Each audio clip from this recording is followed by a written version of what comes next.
Bueno, ¿qué tal? Un saludo a todos. Hoy es martes 5 de marzo del 2024 y de nuevo nos volvemos a reunir aquí semanalmente, como siempre. Juan Ignacio Marrón, ¿qué tal? ¿Cómo andas? Muy bien. ¿Cómo estás, Enrique? Pues nada, andando, tirando. ¿Y Que no es tú, Samuel? poco. Perdón, Que no es poco. que no es poco, ¿no? Como decía un amigo, ¿no? Dice, ¿bien o tienes tiempo, ¿no? Que te cuente. Y Samuel, por el otro lado, Samuel Abraldez, ¿qué Buenas, tal, Samuel? buenas tardes, ¿qué tal? Bien. Bueno, pues de nada, aquí de nuevo, otra vez reunidos para hablar de mercados. Y comentamos la última semana que hoy lo dedicaríamos a hablar de la recompra de acciones.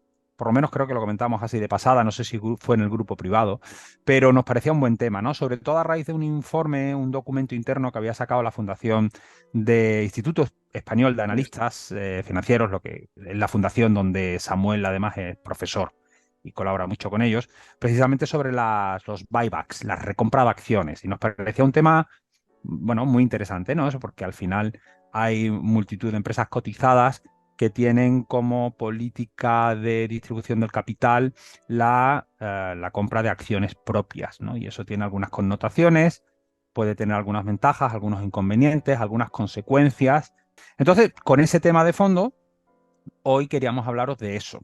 Y yo creo que siendo el informe de la Fundación, qué mejor que Samuel para que nos empiece a hablar de lo que dice el informe y qué conclusiones se pueden sacar de él. Así que, bueno, Samuel, cuando quieras. Pues, pues nada, a ver, sí, el otro día, la semana pasada, se hizo una presentación.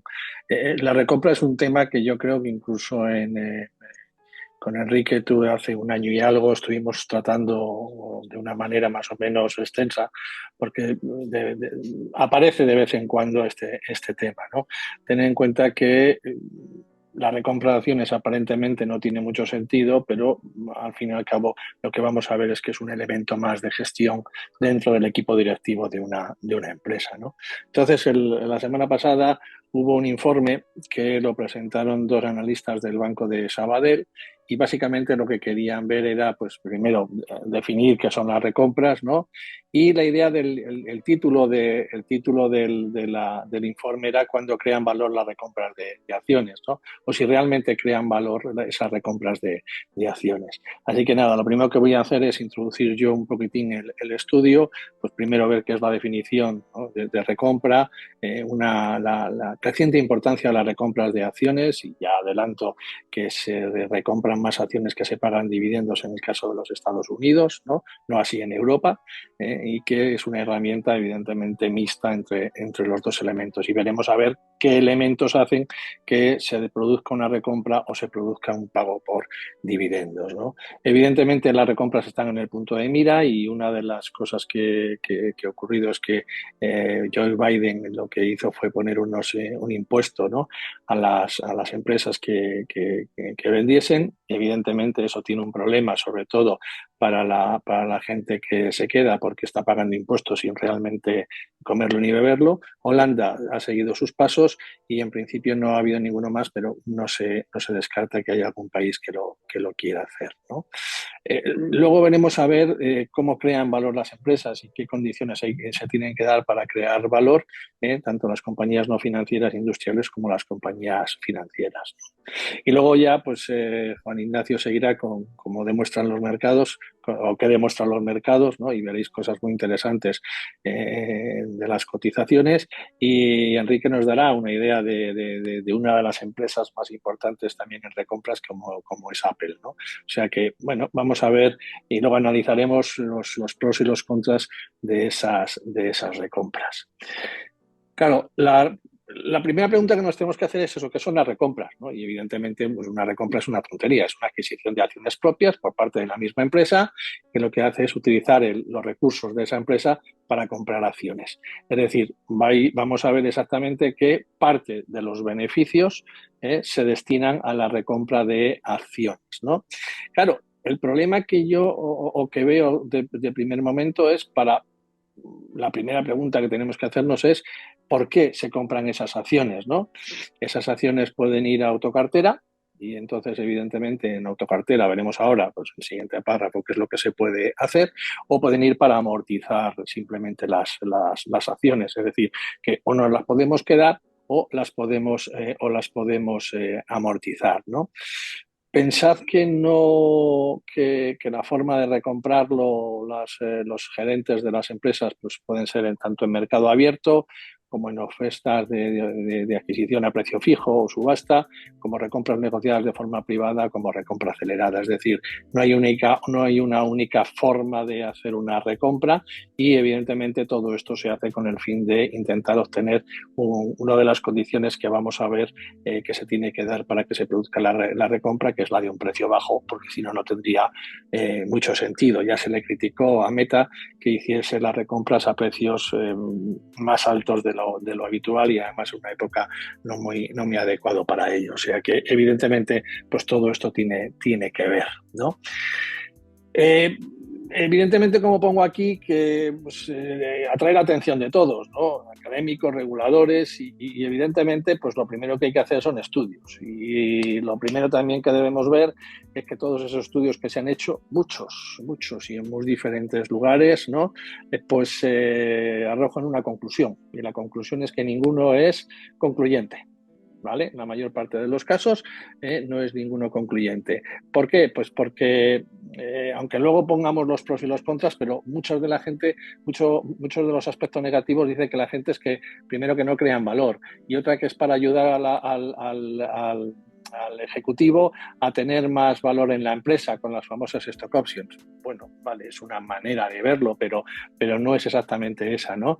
Entonces vamos a ir viendo un poquitín qué es lo que conlleva y vamos a ver todo este lado negativo, todos esos argumentos que tenemos aquí, que luego analizaremos al final, ¿no? No crean valor, benefician en mayor medida a las empresas, pueden aumentar artificialmente el beneficio, la cotización podría abocar a una menor generación de valor a largo plazo. Es decir, hay muchos aspectos negativos y lo mismo que hay aspectos negativos, pues hay aspectos positivos, ¿no? Entonces, esos aspectos positivos, pues bueno, pues vamos a ir viéndolo poco a poco luego a los tres en la parte de los pros y los contras. Básicamente, lo que quiero señalar es que para mí las recompras es una herramienta más de gestión y de optimización de capital, que es lo que se ha convertido prácticamente en la actualidad, ¿no? Y claro, evidentemente los inversores no son los mismos que los inversores retail, no son los mismos que los institucionales. Quítale a Mancio Ortega el pago de dividendos, que se quede 1.000 millones al año y veremos a ver lo que te dice. Es decir, que tenemos que ver muy bien cuál es el campo que le queda a cada uno para poder trabajar en el tema de las recompras. La pregunta que nos tenemos que hacer y que he comentado antes es el objetivo de la recompra. ¿Amortizo o no amortizo dichas acciones? Porque básicamente es eso. Claro, si las amortizo, pues ya me quedo sin ellas. Entonces, claro, ya a priori, sin decir mucho más, pues resulta que hay muchas menos acciones en la compañía y claro, la gente que se quede, pues al tener menos acciones, pues lo que hace es ganar participación en la empresa. O sea que, evidentemente, pues eso es una ayuda para el que se queda, ¿no? Yo sin comerlo ni beberlo y sin hacer ningún tipo de ampliación o de aportar nada de mi capital, pues tengo una participación mayor en la empresa. Bueno, pues eso puede ser una ventaja o puede no ser una ventaja si el precio de la acción cae por fruto de esa recompra. Entonces ya digo que los estudios que ha habido sobre el tema no arrojan nada concluyente. ¿Qué pasa si no se amortizan? Hombre, pues si no se amortizan, las empresas lo pueden utilizar para muchos casos. Pues, por ejemplo, si hay bonos convertibles, lo normal es que una empresa emita acciones para hacer esos bonos convertibles. Bueno, no es necesario. Si yo lo que hago es tener esas acciones que he retirado del mercado, las tengo en autocartera, pues puedo utilizar esas acciones en mi autocartera para esa esos bonos convertibles.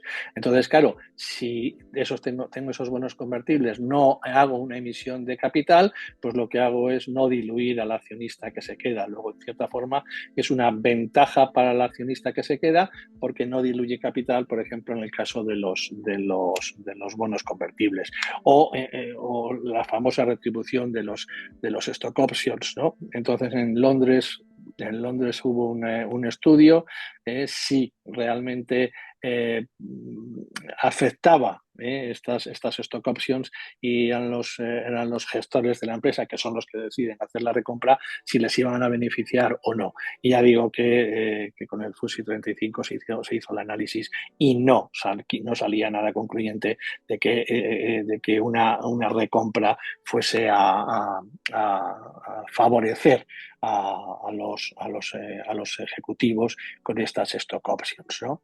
Entonces, ya digo, pues eso, retribución a los empleados, pagos por acciones en operaciones corporativas y conversiones de bonos convertibles, es una buena manera de tener esas acciones en autocartera. Pero claro, también eso tiene sus costes, o sea que evidentemente hay que tener una relación entre costes y beneficios, ¿no?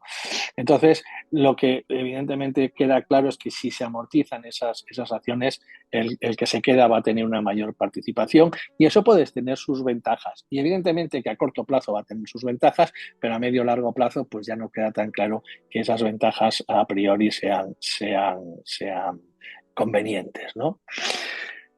¿Qué preguntas podemos hacernos? Claro, las preguntas que podemos hacernos son si las recompras son las recompras de acciones un dividendo, y la respuesta es no. Las recompras de acciones no son un dividendo, ¿de acuerdo? O sea, no lo tengamos de esa manera, porque las recompras de acciones lo que hacemos es el accionista que se va a recibir dinero, pero por la venta de las acciones, y el que se queda no recibe absolutamente nada, o sea que no es un dividendo como tal, ¿no? ¿Tiene sentido aplicar impuestos a estas operaciones? Pues tampoco tiene mucho sentido aplicar impuestos a estas operaciones, porque, claro, si tú estás grabando a esta operación, grava el que vende las acciones, pero es que, claro, el que vende las acciones ya está grabado con el impuesto de dividendos, es decir, que tiene una doble tributación. Y en el caso de Holanda, que es un 15, pues a la larga, si tú obtienes un bruto, al final estás pagando un 17,65, es decir, estás pagando más por irte que por quedarte, ¿no? Luego, por lo tanto, a priori no tiene ningún sentido aplicar impuestos a estas operaciones. Claro, el Estado a lo mejor puede decir, oye, es que voy a dejar de cobrar sobre beneficios. No, tú tienes tus beneficios, tú has declarado tus beneficios y ya está. O sea que la empresa va a pagar sus dividendos. ¿La recompra incrementa automáticamente el beneficio por acción? A corto plazo sí. A corto plazo sí que va a aumentar el beneficio por acción. ¿Por qué? Porque el que se queda va a tener una mayor participación, y esos beneficios se van a repartir en un menor capital. Luego, evidentemente, eso a priori pues parece que sí que puede tener cierta ventaja. Pero claro, ojo, que tú te estás descapitalizando, y eso a la larga también puede tener problemas. Así que la pregunta que nos tenemos que hacer es eso, si crean o no crean valor las recompras. En datos, básicamente, veis ahí que en Estados Unidos es muy habitual desde una modificación que hizo la SEC en 1982, ¿no? Y que se ha utilizado muchísimo. El 70% de las operaciones de buyback en el mundo se hacen en Estados Unidos. Ahora veréis algunos gráficos, ¿no? Y en Europa, a pesar de que en los 90 ya había en algunos países cierta regulación sobre las recompras, en el 2014 y 2016 hubo dos reglamentos importantes sobre el tema de las recompras. ¿Son importantes las recompras? Pues fijaros ahí el dato, 1977, ¿no? 1977, volumen invertido en recompras en el Standard & Poor's superior por primera vez al del pago de dividendos. En 1997, sí, en 1997. Esto es desde el año 82, y ya en el 70, creo que la fecha, luego la miraré porque no sé si está si la tengo confundida ahora la miraré en la fecha. Entonces, pero que el volumen de invertido en recompras superó por primera vez al del pago de dividendos. Luego, no es una cosa casual, o sea, es un tema bastante importante, ¿no? Y hay que tenerlo en cuenta. En el año 2022 se alcanzaron cifras de 1,2 billones, ¿no? En Europa, en el 22, que es el último año cerrado, el 23 no está cerrado, así que no hay datos, se alcanzaron 161.000 millones y duplicando el volumen del año anterior. O sea que fijaros las importancias. En el mundo las recompras 1,66 billones, duplicaron el volumen de 2020. Es verdad que en el 2020 hubo un problema importante. No, la cifra es 1997, disculpar. Esta cifra es 1997, que es donde se produjo el pago de dividendos, el buyback mayor que el pago de dividendos, ¿vale? Entonces, en el mundo pues ha habido un incremento histórico y en el año 2020, evidentemente, fruto por la pandemia, pues se pararon muchas de las operaciones porque evidentemente pues meterse a descapitalizar empresas en esa época no fue lo más adecuado. Y la tendencia parece que va a seguir, la tendencia parece que va a seguir y eso es lo que tenemos que ir analizando para ver si realmente merecen o no la pena. Y ya veréis que hay algunos elementos que sí que merecen la pena en este caso. Aquí tenéis el volumen global de recompras, ¿no? Que ha ido creciendo año a año y veis desde el año 2012 en menos de 600.000 millones y que sube por encima de 1,6 en el año 2022. Y aquí tenéis un esquema del volumen global de recompras por sectores. Aparentemente puede resultar un poco curioso que uno de los mayores, ¿no? el mayor porcentaje de recompras se produzca en las financieras. Y ahora vamos a ver la importancia que tiene el capital, o me imagino que entenderéis la importancia que tiene el capital regulatorio en el tema de las financieras, ¿no? Pero vamos a ver por qué se hacen estas recompras y realmente si hay que devolverle el dinero o no en determinadas circunstancias a los accionistas. Entonces, las financieras el 21, las tecnológicas el 17 y las industriales el 11, ¿no? Y luego pues tenéis una gran cantidad de otros sectores también que hacen buybacks, pero en mucha menor medida. A mí me sorprendió mucho que sean las financieras, sobre todo porque veremos que necesitan necesitan al regulador que les autorice para poder hacer estas compras, ¿no? Bueno, simplemente en el caso de la normativa europea, pues que tiene que haber una difusión. En el caso pues que qué cantidad, cuándo se tienen que producir las recompras, ¿no? Se tienen que notificar y luego las condiciones de negociación. Es decir, está todo muy tasado y todo muy estipulado. No se pueden hacer recompras de cualquier manera, ¿vale? Warren Buffett en el 2011 ya dijo algo, pero en el 2022 en la Carta a los Accionistas decía esto. Y creo que este es uno de los puntos clave en el tema de las recompras. Cuando las vías alternativas se vuelven poco atractivas, las recompras tienen muchos sentidos para los propietarios de Bexa. Los tipos de interés a largo plazo empujan al alza los precios de todas las inversiones producidas, ya sean acciones, apartamentos, granjas, pozos de petróleo, lo que sea. Es decir, básicamente aquí tenéis algo que ya va a rondar en el tema. Cuando las alternativas se vuelven poco atractivas, ¿eh? Entonces, esto es uno de los elementos importantes. No va a ser lo mismo una empresa de gran crecimiento que una empresa de pequeño crecimiento. Entonces, ese tipo de cosas pues son importantes a la hora de hacerlo. 70% del volumen en Estados Unidos, 10% en Europa y Asia en esto. ¿Cuándo crean valor las recompras? ¿Vale? Y aquí hay que cumplirse dos premisas para que las recompras generen valor. La primera es que la operación no impide a la sociedad atender a sus necesidades operativas de crecimiento futuro, y eso aparentemente pues es una banalidad. Es decir, yo no voy a quitarme ahora yo no voy a quitarme ahora dinero cuando lo pueda necesitar en el futuro. Es decir, una empresa muy endeudada con esta situación de tipos altos que tenemos va a hacer recompras, pues hombre, aparentemente no tiene mucho sentido, porque si la deuda que contrajo hace tiempo a tipos bajos ha tenido que refinanciarla en estos 2 últimos años a tipos muy altos, pues no tiene ningún tipo de sentido que la deuda se mantenga y se hagan recompras. O sea que es una de las condiciones, es que este dinero que se retira del capital no implique necesidades futuras, y sobre todo en inversión, en CAPEX, ¿no? Porque normalmente las empresas invierten en CAPEX para obtener rentabilidades en el futuro. Luego, por lo tanto, es uno de los temas fundamentales y la primera que se debe cumplir. Y el segundo es que el precio de mercado al que se efectúan las recompras supongan un descuento significativo respecto a su valor intrínseco. Y eso vamos a decir algo respecto a las operaciones de financieras y a las bancarias, ¿vale? Ojo, no es lo mismo el precio o el valor intrínseco para los inversores que para los gestores. Tener en cuenta que hay diferencia entre los dos, ¿no?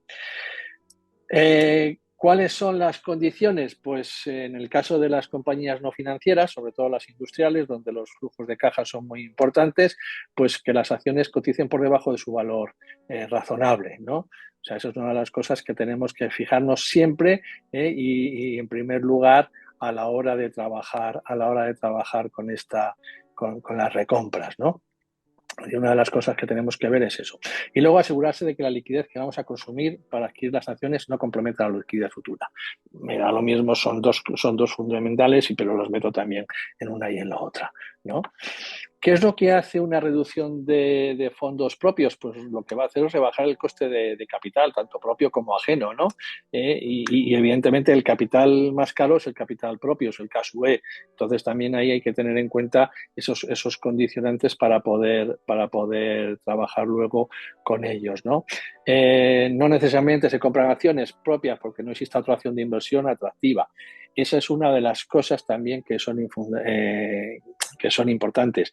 Una de las cosas que nos podría llevar es decir, oye, mira, como no tengo inversiones alternativas adecuadas, pues lo que hago es devolverle el dinero a los accionistas y que sean ellos que decidan dónde invertirlo. Pero no es necesario que se dé esta situación para que se produzca una compra. Evidentemente, si se cumplen los requisitos segundo, tercero y cuarto, el dividendo extraordinario es el adecuado. Yo tengo exceso de liquidez y el dividendo extraordinario es adecuado. Porque, y luego me imagino que hablaremos muy bien, seguro que a todos los gestores cuando tienen exceso de caja, lo primero que hacen es ver cómo cambian las oficinas, ¿no? Gastándose un montón de millones en temas tan poco productivos, o cómo va, o qué avión se va a comprar el equipo gestor para poder viajar de un lado a otro. Entonces, hombre, evidentemente un equipo gestor que se precie y que lo haga bien prefiere que el dinero esté en manos de sus accionistas que no en dinero que no tenga realmente un gasto adecuado. Y evidentemente, si las acciones cotizan por debajo de su valor razonable, pues lo mejor es la recompra de acciones, ¿vale? En el caso de los bancos, ¿no?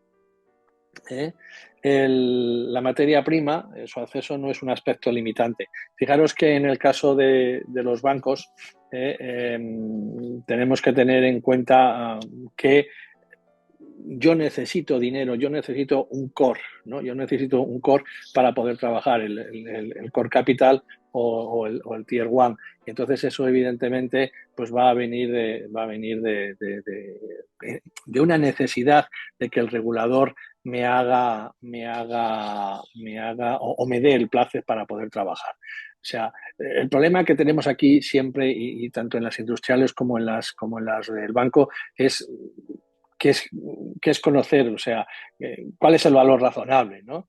Entonces, podemos hablar de que tenga múltiplos bajos, pero claro, la pregunta que podemos hacernos es qué múltiplos bajos vamos a tener. Entonces, un buen próxito, sobre todo en las empresas no financieras, es la caja neta para el accionista, ¿no? Entonces, que esa caja neta para el accionista sea superior al coste de los fondos aportados por dicho accionista o coste del equity.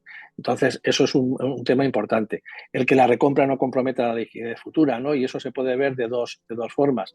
Que haya efectivamente caja ociosa, ¿no? Que produce un retorno después de impuestos inferior a la rentabilidad que ofrece la propia compañía. ¿Y cómo lo vamos a medir? Pues lo podemos medir por el earning yield, que es el beneficio neto partido de la cotización, o ver si ese earning yield es mayor que el coste de la deuda después de impuestos, ¿no? También podemos ver que el nivel de endeudamiento posterior, medido como deuda financiera neta, EBITDA, deje espacio para afrontar imprevistos en temas de liquidez, ¿de acuerdo? O sea que eso también es importante. Básicamente lo que tenemos que ver es que el retorno que ofrece la compañía medido por el ROE del propio de negocio es inalcanzable con otras alternativas. Y esa yo creo que es la base de las recompras, ¿no? Que otras inversiones alternativas que pueda hacer la empresa no sean lo suficientemente atractivas, y para no ser suficientemente atractivas, pues lo que hago es no dedicarme a hacer esto y optimizar el uso de los recursos, devolviéndoselo a los accionistas, y evidentemente es mucho más saludable que el accionista reciba el dinero de esa manera, que no, ya digo, se lo gasten en temas superfluos como una nueva sede o un nuevo avión. Entonces, claro, cuidado esto. Y en el caso de las financieras, pues eso, que las recompras de acciones y la política de dividendos ha de contar con la supervisión del regulador, ¿no? Los bancos generan el capital de primera categoría, el core capital, mediante el incremento de los recursos propios, vía el beneficio, entendido como ampliaciones de capital. Entonces, claro, empresas, por ejemplo, como las de real estate, que suelen necesitar muchas ampliaciones de capital, pues evidentemente no tiene ningún sentido. Nos hemos centrado en las industriales y nos hemos centrado en las financieras porque a lo mejor algún sentido mayor le podemos encontrar, ¿no?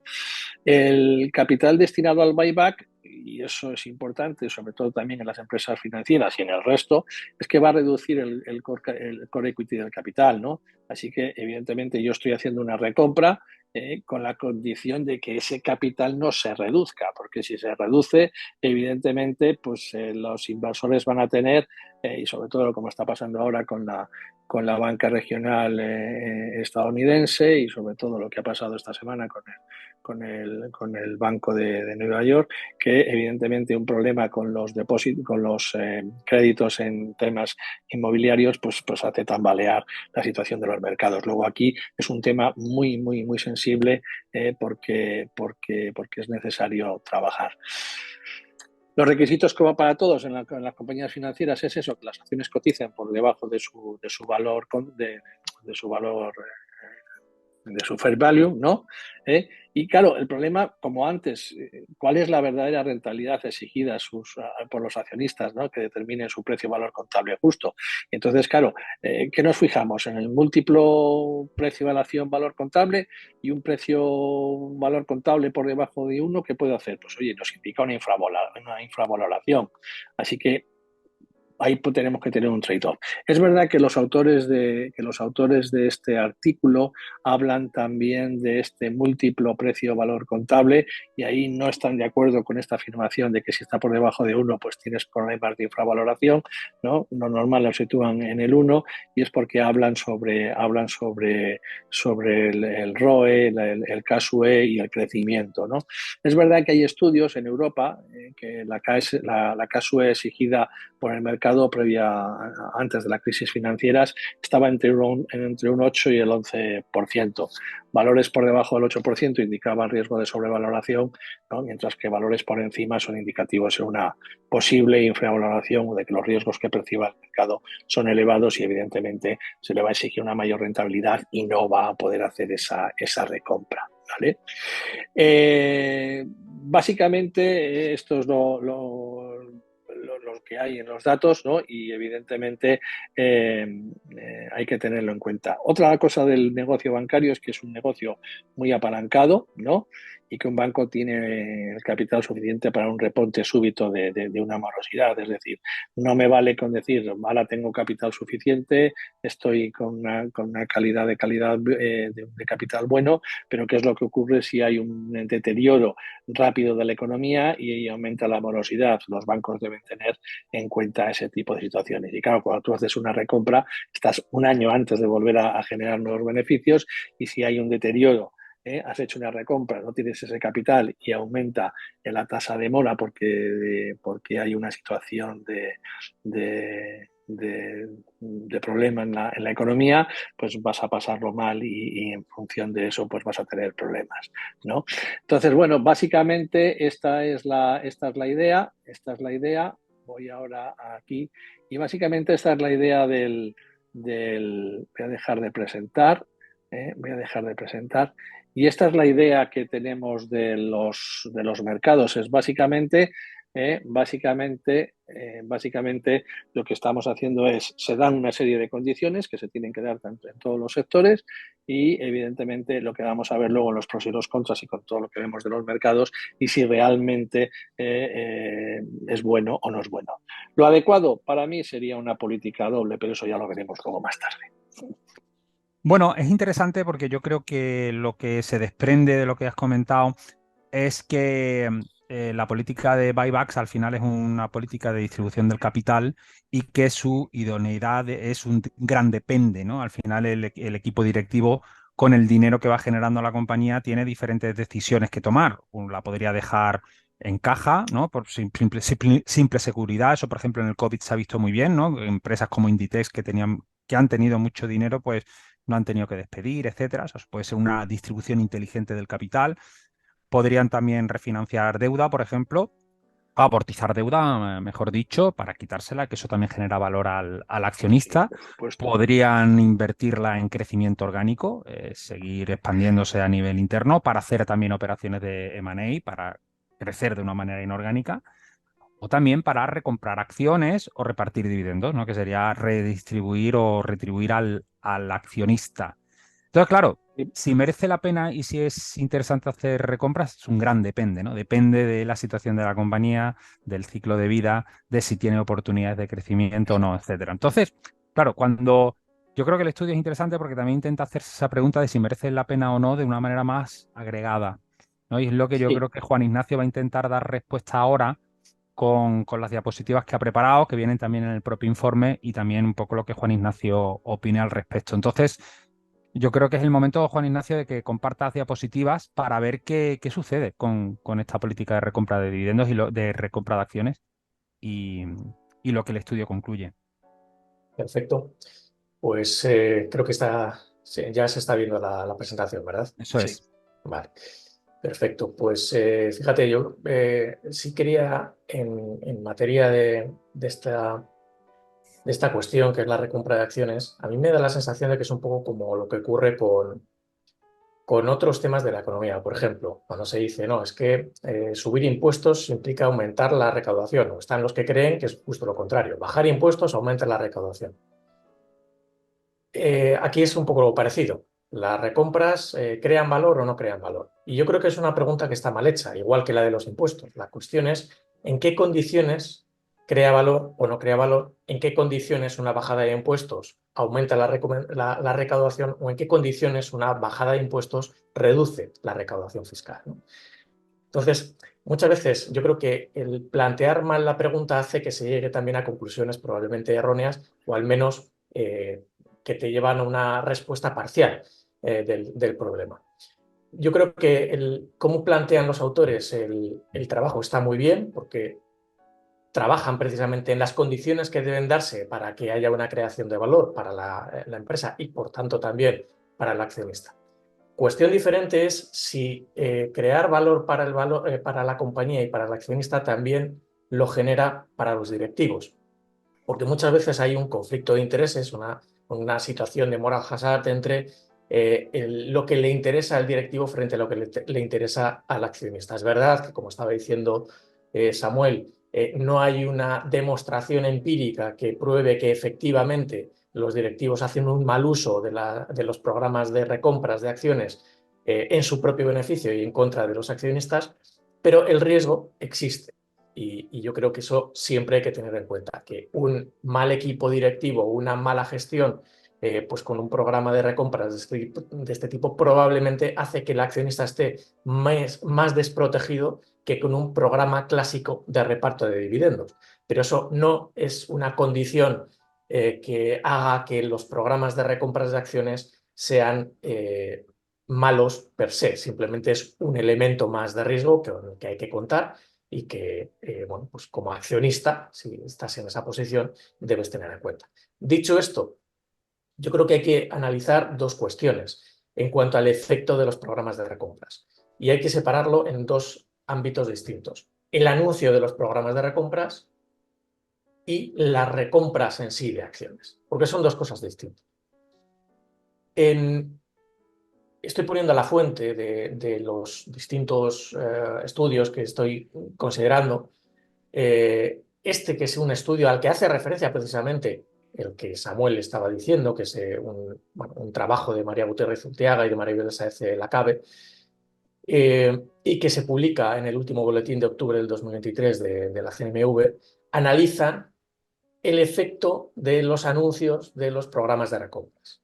Y lo hacen para el periodo entre el 2011 y el 2022. Y remarco en todos los casos los periodos en los que se está analizando porque las conclusiones varían mucho. Fijaros cómo, por ejemplo, estas dos autoras llegan a la conclusión de que el anuncio de un programa de recompras tiene un efecto positivo en términos de la variación media diaria en el muy corto plazo, es decir, en los siguientes 3 días, pues suele tener una variación de un más 1%, pero con unos efectos en el largo plazo, es decir, a más de 3 días, fijaros ese largo plazo, a más de 3 días, mucho menos cuantificable. Pero claro, fijaros que ese 1% es muy diferente de las conclusiones a las que llegaban Vermeulen y Peyer en 2009, donde estaban hablando del 2-3%. Sí es verdad que sí identificaban estos otros autores un impacto mucho mayor que cuando se anuncia un programa de dividendos o reparto de dividendos, prácticamente el doble de impacto. Luego, muy importante, los factores que llegan a determinar el efecto positivo que puede llegar a tener el anuncio del programa de recompras. Cuanto peor ha sido el performance de las acciones de esa compañía en el pasado, mayor suele ser el impacto positivo. Es decir, hay una correlación inversa, una proporción inversa, una proporcionalidad inversa entre el efecto del anuncio del programa de recompra respecto de la evolución que han tenido en bolsa esas acciones. Cuanto peor lo han hecho esas compañías, mejor impacto suele tener. Luego hay una relación positiva entre el volumen de las recompras y el impacto porcentual de ese programa. Y por último, el primer anuncio suele tener un mayor impacto que los siguientes que vienen a continuación. Bueno, eso yo creo que es interesante y viene a remarcar también lo que venía a decir también Samuel antes, ¿no? Que es que interpretan estas autoras que el programa de recompras es un mecanismo que utilizan los gestores para cuando las compañías están cotizando por debajo de su valor intrínseco. El sol me está ganando la batalla, me está arrinconando progresivamente, con lo cual, si veis que me voy desplazando hacia el lateral, hay una explicación de pura supervivencia. Pasamos a lo siguiente. Pero mejora desde luego lo que es la luz, ¿no? La luz de estudio se te ve mejor. Desde luego. Luego, Maripaz Ojeda y Xavier Esteban, de la Dirección de Análisis del Banco Sabadell, responsables del estudio, precisamente el que hacía referencia a Samuel, sí veían que en el largo plazo, y aquí ya estamos hablando del segundo factor, no tanto el anuncio, sino el impacto que tiene a largo plazo las recompras de acciones en las compañías, o en la valoración, si quieres, del precio de las acciones de las compañías, pues sí ven que, por ejemplo, en el caso de Europa, si comparas los dos índices, el MSCI de Europa con el de Europa de compañías que tienen programas de recompras, en el periodo 2017-2023, pues efectivamente hay una diferencia de 10 puntos porcentuales en las compañías, a favor de las compañías que tienen un programa de recompras, de aquellas que no lo tienen. Lo que pasa es que si esto mismo se aplica sobre las compañías americanas, pues vemos que en realidad para el periodo 2017-2023 las conclusiones son distintas. Luego parece que es un mecanismo de retribución más flexible para el accionista que un dividendo, pero eso no tiene por qué implicar que va a generar un valor para el accionista per se. No tiene por qué. De hecho, en principio, pues como vemos, las conclusiones no son del todo concluyentes. Es verdad que estos autores dicen, oye, pues entre el periodo 99-2009 en Estados Unidos en particular, sí tuvo un efecto mejor que el del reparto de dividendos, como se ve en esta tabla, donde, oye, pues a 5, 10, 15, 20 años, las rentabilidades del S&P 500 Buyback Index son mayores del S&P Dividend Yield Portfolio, que es otro índice distinto del S&P 500, mucho más de compañías dividenderas, como suele decir habitualmente Enrique. Y en ese sentido dicen, oye, esta es una prueba de que efectivamente durante ese periodo sí se cumple. Remarco la parte de los periodos y remarco también toda la parte de precisamente las regiones, porque en mi opinión ahí es donde las conclusiones pueden diferir o diverger. No hay una convergencia en las conclusiones como podemos ver a continuación. Este es un ejercicio que he hecho por mi cuenta desde el 2014 hasta el 2024, hasta los últimos datos disponibles, desde el 28 de febrero hasta el 4 de marzo del 2024. 28 de febrero del 2014, estamos hablando de un periodo de 10 años. Y he cogido 3 regiones distintas, Estados Unidos, Europa y Japón, con estos índices que estáis viendo, de tal forma que podamos comparar cuál es el performance que está consiguiendo cada uno de estos índices que tienen en cuenta las compañías que tienen programas de recompras, el S&P 500 Buyback Index en el caso de Estados Unidos, en el S&P 500 Europe 350 Buyback Index en Europa y el Japan 500 Buyback Index. Y los comparo con el resto de índices que estáis viendo aquí. En Estados Unidos, con una mayor riqueza, si queréis, de índices, también para ver cómo se ha comportado respecto de las compañías más growth, más value o las compañías de mayor capitalización. Fijaros cómo en Estados Unidos en el periodo 2014-2024 el resultado, la rentabilidad, el rendimiento medio anual del S&P 500 Buyback Index está por debajo del S&P 500, está por debajo de las de mayor capitalización, 50 compañías más grandes del S&P 500, y por debajo también de las compañías growth. Al único al que bate es a las compañías que tienen un carácter más value.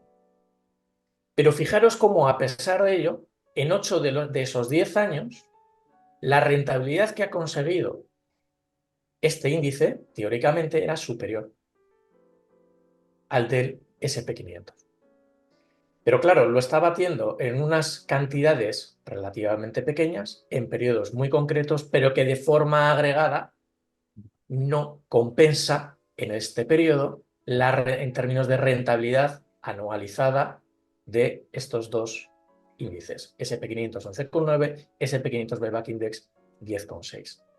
Si hacemos este ejercicio para Europa, vemos como aquí sí, en Europa, en línea también con las conclusiones que llegaban estos autores, utilizando el MSCI Europe y el buyback del MSCI, sí el 5,1 es el rendimiento que estaría obteniendo en términos anualizados el índice de las compañías que tienen programas de recompra frente al 4,4. Aunque, fíjate, en este caso el porcentaje de años en los que lo bate cae al 60%. Y en el caso de Japón llegamos a las conclusiones similares a las americanas, donde, aunque la diferencia es muy pequeña, de un 9,7 a un 9,2, el retorno en términos anuales es más bajo en Japón entre el periodo 2014 y 2024 que el índice general, el Japan 500. Si lo vemos en términos no solo del retorno, sino también de la volatilidad de estos índices y del drawdown máximo que han tenido, Pues claro, llegamos a que las conclusiones no son para nada concluyentes. En Estados Unidos vemos que el retorno ha sido más bajo que en la mayoría de todos, como del resto de índices como hemos visto hasta ahora, pero también en términos de volatilidad es mayor que la del S&P 500, mayor que la del Value, aunque menor que la del Top 50 y Growth. Pero en términos del índice de Sharpe y el índice de la rentabilidad sobre el drawdown máximo, sigue arrojando un ratio más pobre que el resto de opciones, excepto el S&P 500 Value. Si nos vamos a Europa y a Japón, pues vemos que en Europa sí mejora un poquito más el ratio respecto de el S&P Europe 350. Estamos hablando de una centésima, con lo cual el impacto tampoco parece ser demasiado elevado. ¿Por qué se produce esto? Pues porque en términos de drawdown es un poquito mayor en el caso del índice general y en términos de volatilidad también. Por lo tanto, el exceso de rentabilidad que estábamos viendo aquí se está viendo compensado por un también incremento del riesgo. Y en el caso de Japón, pues llegamos a conclusiones también similares.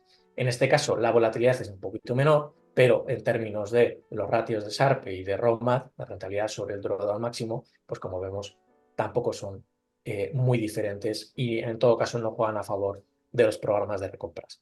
Por todo esto, pues claro, la conclusión mía es que el impacto, el efecto a largo plazo de los programas de recompras, dependiendo del periodo y dependiendo de la región, pueden ser distintos. Además, hay que tener en cuenta que en estos estudios, tanto el que yo acabo de hacer como el que han hecho estos autores, tienen sus limitaciones. ¿Por qué? Pues porque el índice S&P 500, por ejemplo, por coger el más conocido por todos, si queremos hacer realmente el estudio, tendríamos que eliminar del S&P 500 aquellas compañías que tienen programas de recompras. Evidentemente, si ya estamos viendo que el S&P 500 está dando unos retornos y unas volatilidades que son mejores, si quitáramos las compañías que tienen un impacto o que tienen un programa de recompras, la diferencia, en principio, sería todavía más a favor de las compañías que no tienen un programa de recompras. Pero, en todo caso, quiero remarcar que no lo estamos reflejando de esta forma. El ejercicio se está haciendo sobre los índices generales. Luego, por otro lado, hay que tener en cuenta que las muestras, el número de compañías que hay en estos índices es relativamente pequeño, con lo cual, ¿hasta qué punto es realmente representativo de la realidad? Entonces, estas limitaciones y alguna más que podríamos hablar, yo creo que hacen que las conclusiones a las que llegaban las autoras del artículo que se publicaba en el boletín de la CNMV es quizá la que más puedo compartir desde un punto de vista más personal, y es que en el largo plazo yo creo que yo no me sentiría cómodo diciendo que hay un efecto claramente a favor de los programas de recompras porque va a generar un valor que se refleja por otro lado en el precio de las acciones. Yo creo que no podría llegar a esa conclusión. Y luego habría otra cuestión. Ya con esto concluyo, y es hasta qué punto, porque se habla habitualmente en los periodos en los que se van a presentar resultados, estamos en periodo de blackout y por lo tanto blackout de recompras, las compañías no pueden seguir haciendo recompras porque van a presentar resultados. Y dices, vale, perfecto. Hemos medido la diferencia en términos de el retorno medio diario en el periodo de blackout del periodo no de blackout. ¿Hay diferencias significativas, sí o no? Porque esa es otra prueba de si tiene un impacto real entre las compañías que tienen programas de recompras y aquellas que no tienen programas de recompras para ver si podemos aislar de alguna forma el impacto de los programas de recompras respecto de otros muchos factores que están afectando también al precio de las acciones. Entonces, creo que esa es una de las limitaciones que podemos tener a la hora de llegar a conclusiones del impacto que realmente pueden tener este tipo de programas en la creación de valor para el accionista medido en términos de la evolución del precio de las acciones y de los índices, pero no quería en todo caso dejar de comentarlo porque me parece que es relevante. Y por mi parte yo creo que pues si os parece voy a dejar de compartir la presentación para que pues Enrique, si tienes Sí. algo que añadir, que creo que sí, pues que puedas compartir tus slides. Sí, bueno, porque el informe yo creo que trae muy bien el ejemplo de Apple como paradigma, ¿no? De empresa, gran empresa con un programa de recompras muy agresivo, y me gustaría, bueno, comentarlo, ¿no?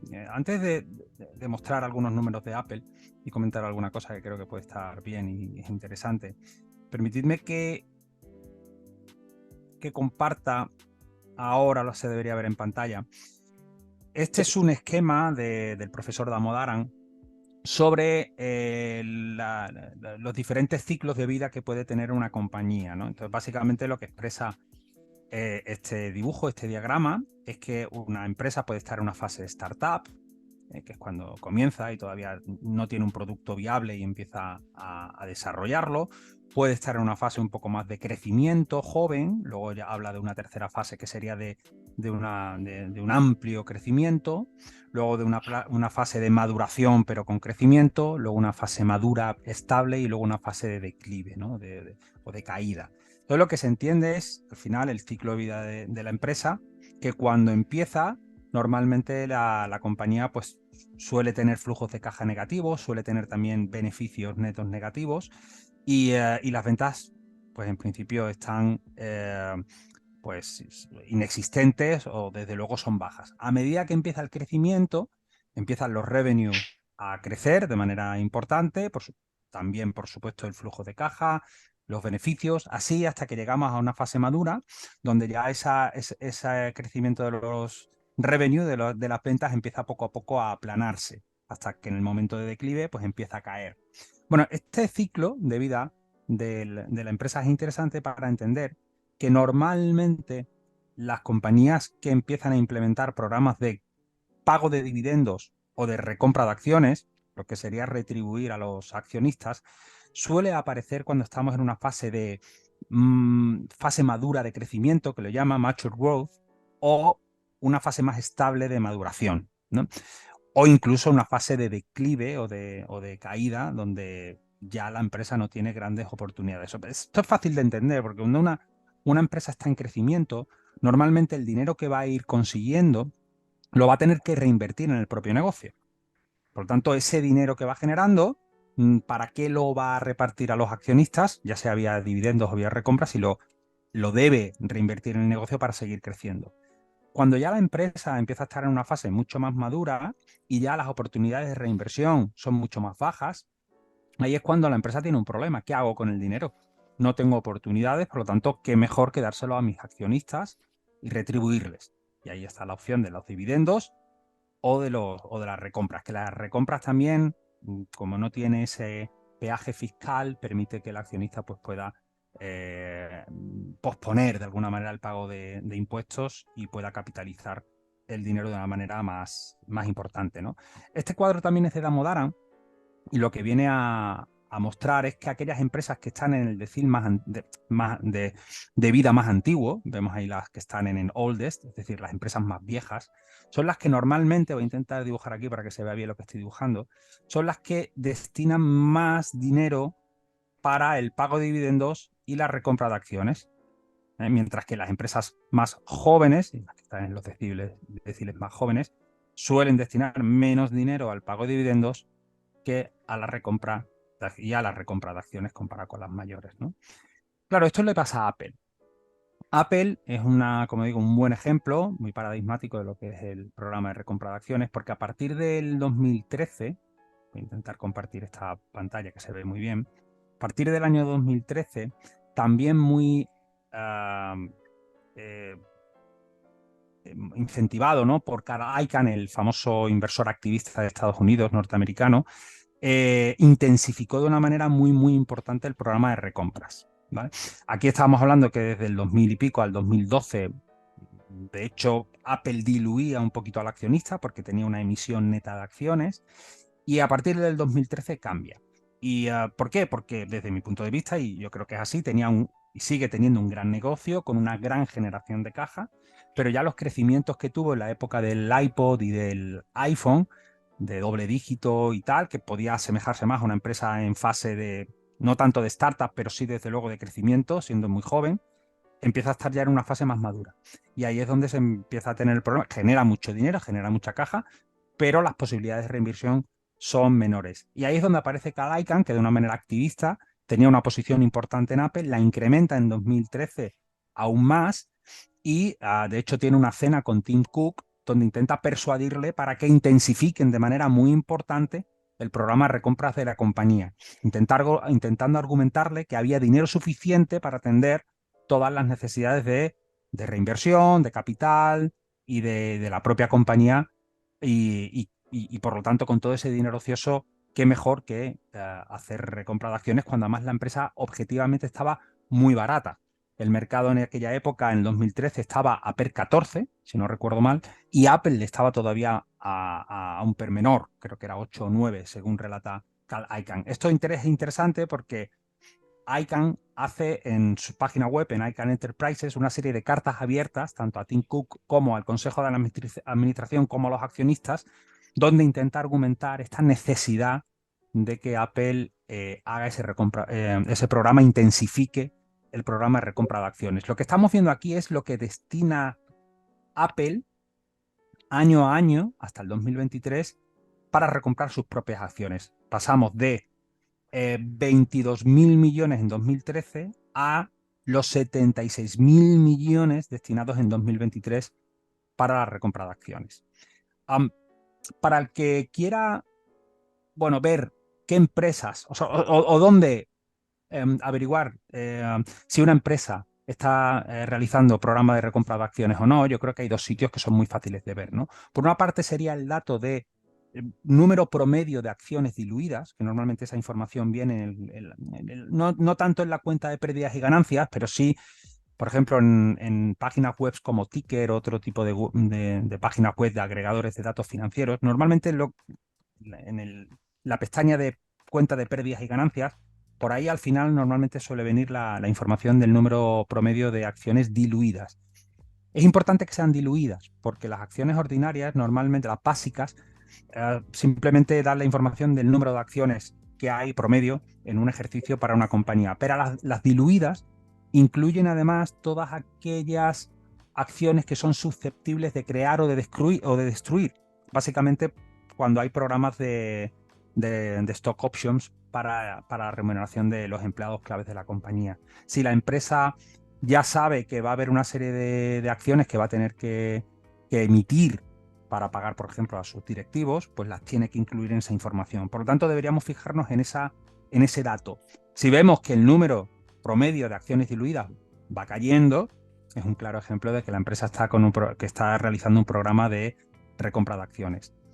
Otra manera de verlo sería en el cuadro de flujo de efectivo. Ahí tenemos tres secciones. Una sería los flujos de las operaciones del negocio, otra las operaciones, los flujos de caja de inversión de la compañía y por otro los flujos de caja de financiación de la compañía. Y en ese último bloque es donde vamos a encontrar el dinero que una empresa recibe cuando emite nuevas acciones y el monto de dinero o la salida de caja que la empresa padece o tiene cuando recompra acciones, ¿vale? Por lo tanto, si vemos que el neto entre la emisión y la recompra es negativo, quiere decir que está utilizando caja para hacer esas compras de acciones propias, que luego las podrá meter en autocartera o las podrá destruir y amortizar. Pero en principio serían las dos maneras de verlo, ¿no? Vale, entonces decíamos que Apple se ve que ha tenido un programa de recompra de acciones muy intenso. Y esta gráfica yo creo que también lo recoge de manera muy clara. Es una cascada, al final, una cascada que lo que viene a trasladar es la distribución de capital que ha hecho Apple en los últimos años. Y aquí lo que vemos en azul al principio es la caja con la que parte Apple en 2016.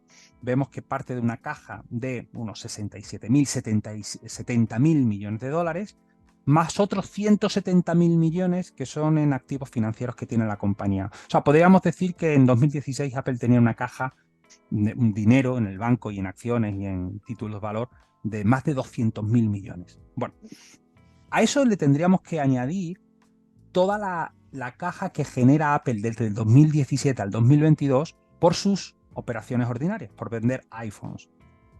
Se le suma, por lo tanto, más de 500.000 millones de dólares que genera Apple por su negocio. ¿Vale? Por lo tanto, vemos la generación de caja que ha tenido Apple en estos últimos años, partiendo de una caja que ya era bastante interesante. Bueno, y luego vemos las salidas de caja que tiene. ¿Vale? Hay un pequeño incremento, bueno, hay algunos movimientos también de compra y venta de acciones y de títulos de activos financieros, pero bueno, son neto porque al final dejan de ser un equivalente, son como un equivalente de caja. Luego hay un pequeño incremento de deuda. Apple recibe dinero por emisión de deuda, bonos que emite la propia compañía. Y luego fijaros en la columna esta naranjita o roja, que cae muchísimo, ¿vale? Que cae para abajo, de más de 400.000 millones de dólares. Estos son los buybacks. Y a esto, si le añadimos los casi 90.000 que tiene de salida también de caja por pago de dividendos, lo que estamos viendo es que Apple prácticamente podríamos decir que todo lo que genera de dinero con su negocio lo destina a recompra de acciones y pago de dividendos. Bueno, debería haber matizado que aquí estamos casi, lo he puesto aquí mal, pero esto es el flujo de caja libre, quitando el CAPEX. Pero bueno, la idea básica es que Apple, también porque, en mi opinión, está en esa fase madura de negocio maduro, que ya no tiene un crecimiento tan extraordinario, y esto lo vio muy bien Cal Icahn, pues no ha visto mejor destino que el intensificar su programa de recompra de acciones de una manera muy, muy intensa. Aquí lo dejaré en las diapositivas, pero estos son, bueno, un poco el resumen de estas cartas que redacta Cal Icahn hacia Apple y hacia los accionistas de Apple en 2013 y 2014. Y bueno, ya simplemente por terminar, un par de diapositivas. Por una parte, como el promedio de acciones en circulación, ¿no? de acciones diluidas desde el 2006 al 2013 va creciendo a una tasa promedio compuesta del 1,25, y a partir del 2013 la reducción es extraordinaria.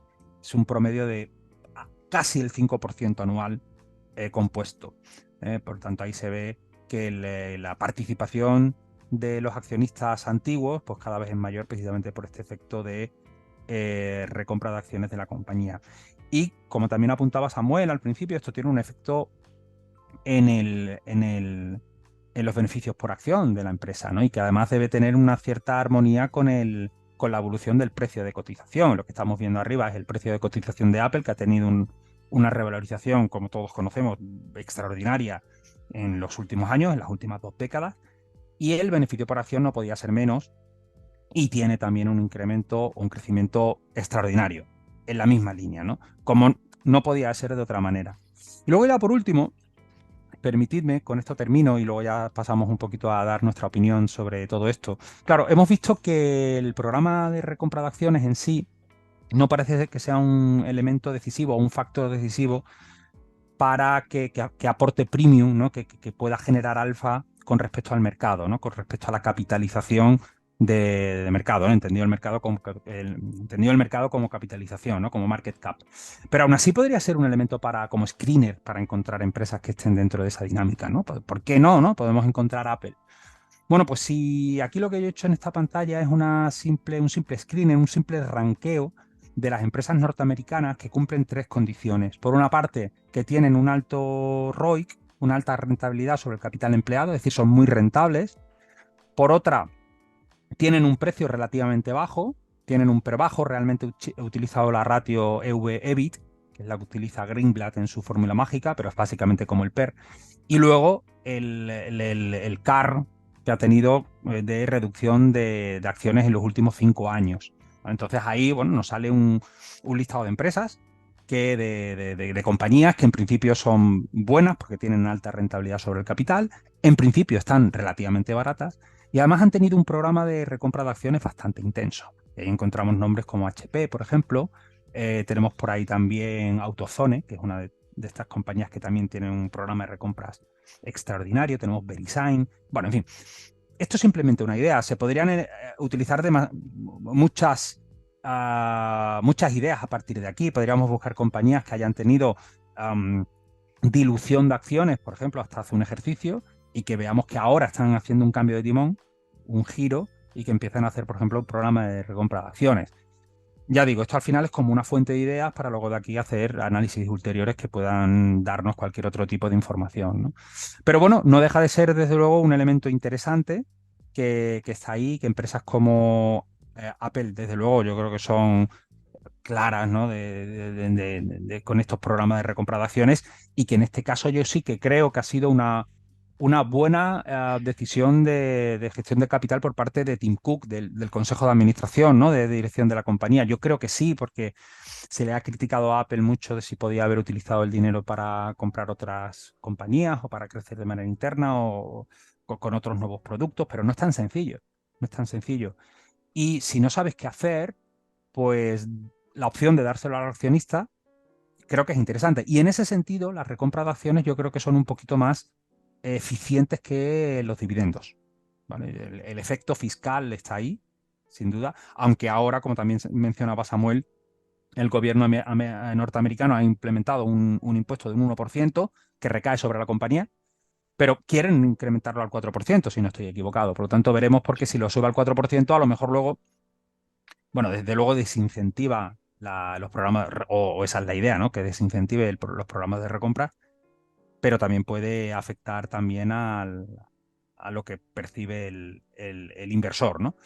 Y poco más. Creo que estamos ya un poco en conclusiones. No sé cómo lo veis. Por orden, yo creo que podría Samuel comentar algo, luego Juan Ignacio y luego yo, y bueno, y vamos concluyendo sobre cómo lo veis. O bueno, o Juan Ignacio, que tenías preparada la diapositiva, igual puede ser buena manera de plantear este último tramo, ¿no? Juan Ignacio, con esta diapositiva. Nada, nada, yo creo que sobre todo es que digamos cada uno de nosotros lo que pensamos al respecto. Ujú. Yo creo que tiene, mis conclusiones de todo lo que hemos estado hablando es que los programas de recompras tienen muchas ventajas para los accionistas frente a la alternativa del dividendo, y en ese sentido yo creo que es positivo. No exento de esos riesgos que estaba poniendo encima de la mesa. Riesgos en el sentido de lo que vienen a llamarse los perquisites, ¿no? Es decir, todos los planes de remuneración que puede tener un directivo dentro de la compañía y que lo va separando de los intereses, eh, mm, o que haga que tenga unos intereses menos alineados con los accionistas, ¿no? Entonces, esos elementos siempre de riesgo van a estar ahí, pero que cada uno pues, tendrá que evaluar si efectivamente son riesgos que se están convirtiendo en una realidad o simplemente son riesgos que se quedan en el plano puramente teórico. A partir de ahí, yo creo que las ventajas son claras desde el punto de vista fiscal, claramente, desde un punto de vista del incremento de los propios dividendos. La naturaleza claramente es distinta de un programa de recompras y un dividendo, hasta el punto de que pueden convivir, como estaba poniendo ahora mismo Enrique encima de la mesa para el caso de Apple, con lo cual yo creo que es interesante que estos programas estén. Otra cosa es el uso que se haga de ellos. Y en particular me quiero centrar, y con esto termino, precisamente en la medida en que supone una salida de caja para la compañía. Lo hemos visto en el caso de Apple muy claramente. La pregunta es si se están haciendo estos programas de recompras, esa inversión se está quitando de otro tipo de inversiones de tipo probablemente más productivo a futuro. Entonces, el que haya programas de recompra implica que hay un trade-off también con el potencial de crecimiento de la propia compañía. Es decir, si la compañía no está invirtiendo en programas que le permitan generar nuevos productos o acceder a una posición de mayor prevalencia en el mercado en el futuro, pues también desde el punto de vista de evaluación del equipo gestor, pues hay que tenerlo en cuenta, ¿no? Y yo creo que eso es un elemento que quizá a veces se olvida o se deja en un segundo plano, pero que yo creo que es importante.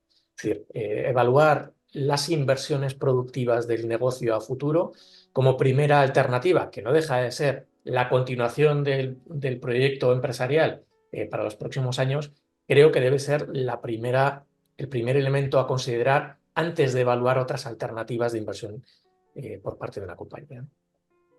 Samuel. A ver, cuando he hablado de los requisitos, uno hablaba del precio y el otro era la descapitalización, ¿no? Totalmente. Es verdad que muchas de las empresas, y sobre todo lo has dicho tú con el tema de Damodaran, muchas empresas que han dejado de ser growth, que ya no tienen esa rentabilidad que pueden el propio negocio, ¿no? Pues evidentemente han dejado de existir. Es decir, prefieren que sean los accionistas los que yo creo que le pasan la pelota al accionista, es decir, yo no soy capaz de generar nuevas rentabilidades en mi negocio, mira, te lo doy a ti y así ya no me dices si realmente yo soy bueno o yo soy malo. Entonces, evidentemente es una forma también de quitarse los problemas, ¿no? Y de no encontrar esas posibilidades. Es verdad que una empresa de crecimiento como Apple o como puede ser ahora Nvidia, etcétera, que han estado invirtiendo en CAPEX y sobre todo lo vemos en la última noticia de esta semana, ¿no? Que Apple abandonaba su proyecto estrella de Coche. coche eléctrico porque no encontraba, entonces llevaba gastados grandes cantidades.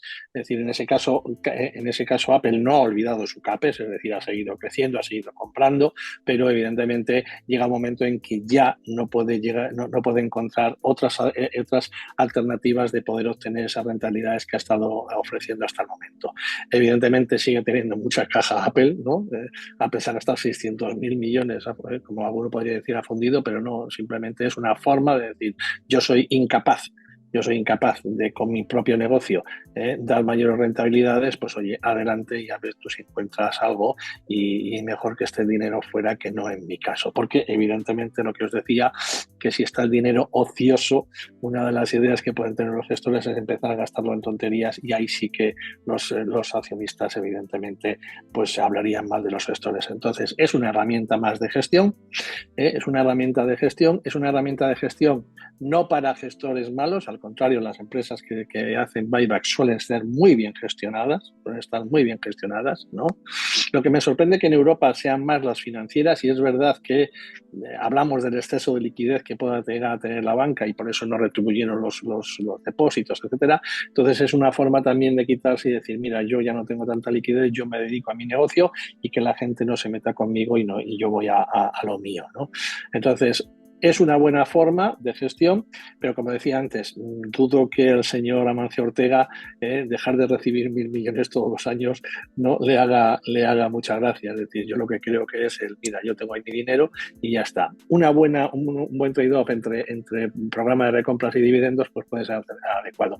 Y evidentemente, como decías tú, son esas empresas que dejan de ser growth y empiezan a ser value o commodities las que empiezan a proceder a estos tipos de retribución al accionista que a largo plazo vemos y además con muchos ejemplos, muchos trabajos que se han manejado que no aportan conclusiones importantes o concluyentes diciendo que realmente es importante o no es importante. Hemos visto lo que ha presentado Juan Ignacio y que tampoco, excepto en el caso europeo, que por cierto casi todas eran financieras, ¿no? Con bastantes financieras, el resto tampoco aporta mucho valor. Sí, bueno, yo ahí creo que tiene sentido, ¿no? Porque al final las empresas jóvenes son las que más potencial de revalorización pueden tener si van bien, pero también hay más destrucción de empresas jóvenes. Por lo tanto, bueno, ahí hay un neto que lo podrá hacer mejor o menor, pero desde luego las grandes oportunidades van a estar ahí, en las young y en las jóvenes, ¿no? Las startups y en las jóvenes. Y claro, las empresas maduras nos encontramos que puede haber grandes compañías, pero sin gran potencial de revalorización.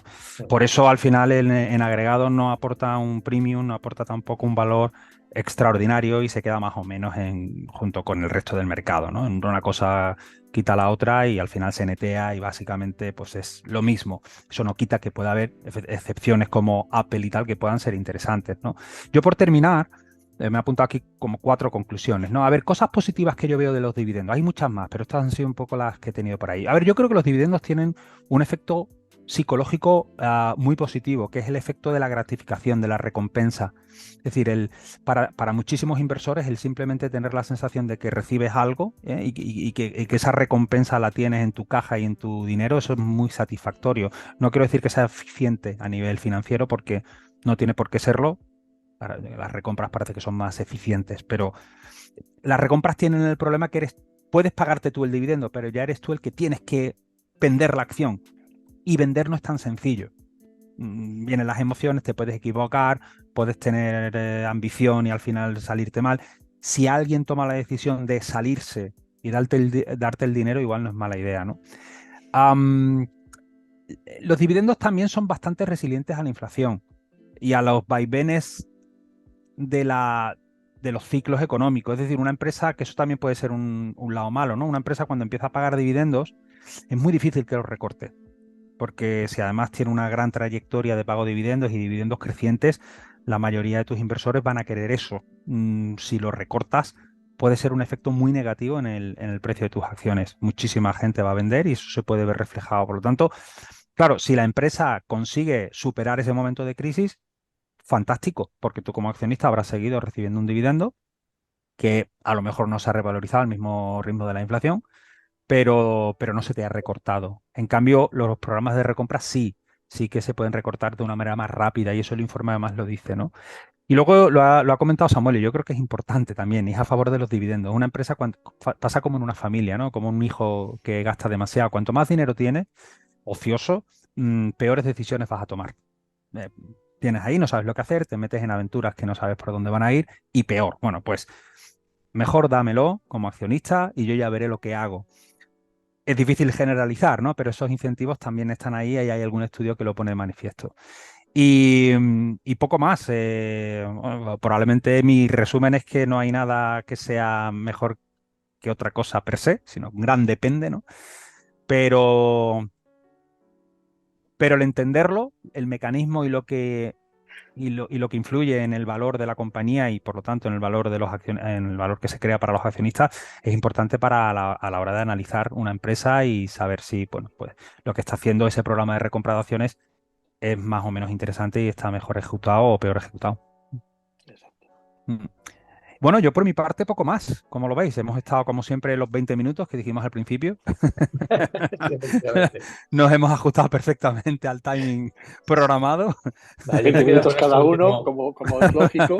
20 minutos cada diapositiva. Yo me Pero quedo con bueno, esto último que estás diciendo, Enrique, y lo dejamos porque vamos, es que si no nos podemos tirar aquí 3 horas, pero yo me quedo precisamente con eso, que las condiciones, o sea, que es más importante tener en cuenta cuando las condiciones están de verdad contribuyendo a que se pueda crear valor que el programa en sí mismo de recompras. Y eso yo creo que no se ve tan habitualmente. Yo eso no lo suelo ver que se comente, sino, mira, esta compañía tiene programa de recompras o no lo tiene. Pero nadie suele hacer el ejercicio de si lo está haciendo en unas condiciones propicias o adecuadas o beneficiosas para el accionista, ¿no? Y Y para eso estamos nosotros, para explicarlo. efectivamente.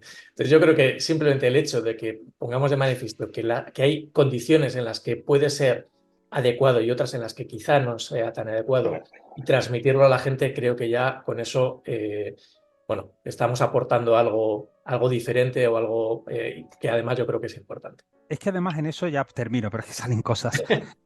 Es que, no es, claro, per se la recompra no es buena, pero incluso como tampoco es mala la emisión de acciones, ¿no? Una empresa que sea hábil emitiendo acciones cuando la empresa está muy cara, Sí. va a conseguir una nueva captación de capital a unos precios extraordinarios. Eso le pasó a la misma Tesla. Por lo tanto, emitir acciones para capitalizarse y poder emprender nuevos proyectos o nuevos productos para seguir creciendo puede ser muy inteligente, una decisión muy inteligente por parte del equipo directivo si lo hace en el momento adecuado. Igual que la recompra de acciones. Si recompras acciones propias cuando el precio, y lo comentaba Samuel, ¿no? Al principio, está muy por debajo de su valor intrínseco de la compañía y qué mejor que los propios directivos para saber cuando tu propia compañía está barata, pues estarías haciendo entonces una alocación de capital magnífica. Pero claro, un gran depende porque hay muchos gestores que les da exactamente igual, que lo que buscan son la remuneración por objetivos en base al BPA, al beneficio por acción, y por eso pues provocan una alteración rápida del beneficio por acción, a lo mejor simplemente para su bonus, y lo están haciendo en un mal momento. Entonces, claro, todo se queda ahí. Perdón por abrir de nuevo otra vez el melón, pero es que sí. Yo no Es voy a que... hablar por no abrir melones. Nada, nada. Pero Oye, vamos, bueno, lo dejamos es un aquí. tema interesante. Muchísimas gracias a los dos, como siempre, y bueno, muchas gracias a los pocos o muchos que nos escuchen por la paciencia. Y nada, nos veremos la semana que viene. No sé de qué hablaremos, lo hablaremos por privado, pero bueno, aquí intentaremos traer siempre algo interesante para los oyentes. Seguro que hay algún tema que pueda ayudar a la gente. Algo Estoy habrá. Lo convencido. conseguiremos o no, pero por lo menos lo vamos a intentar, ¿no? Sí. Al menos lo intentamos, ¿no? Al menos Eso lo intentamos. siempre. Lo que la gente no es consciente es que en días como hoy nos cohibimos mucho, o sea, intentamos controlarnos demasiado para no extendernos. Eso es lo grave, eso es el problema que tenemos. Que estamos ahí intentando, pero bueno, seguiremos practicando. Bueno, chicos, Muy bien. Hasta que la próxima paséis La semana semana. que viene. buena semana. Chao, Adiós. chao. Chao. Adiós.